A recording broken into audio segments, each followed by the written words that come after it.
સાહેબ ઇતિહાસ તપાસજો. ઓક્સિજન ઉપરથી મોહન બાપુને લઈ લીધા અને એમ કીધું કે ભાઈ હતાધાર પૂગીને એવું એક ઇન્જેક્શન આપી દે, બાકી પછી હું છું, મોહનભાઈ છે ને મારો આપો ગીગો છે, અમે લડી લેવું.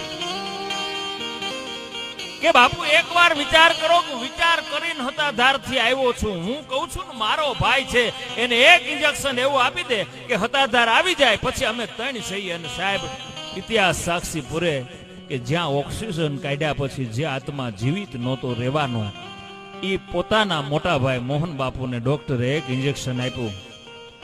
જે એમ્બેસેડર ની અંદર આવ્યા છે એ જ એમ્બેસેડર ની અંદર સાહેબ મોહન બાપુને બેહાડી હતાધાર લઈ આવ્યા. એટલું નહીં પણ આવ્યા પછી દિન પ્રતિદિન તબિયત સુધરી, એટલું નહીં પણ હતાધાર જાવ તો ઇતિહાસ પૂછી લેજો સાહેબ, મોહન બાપુના હાથે હજારો માણસોને જમાડી નાખો ભંડારો શામજી બાપુએ કર્યો તો. ભલા માણસ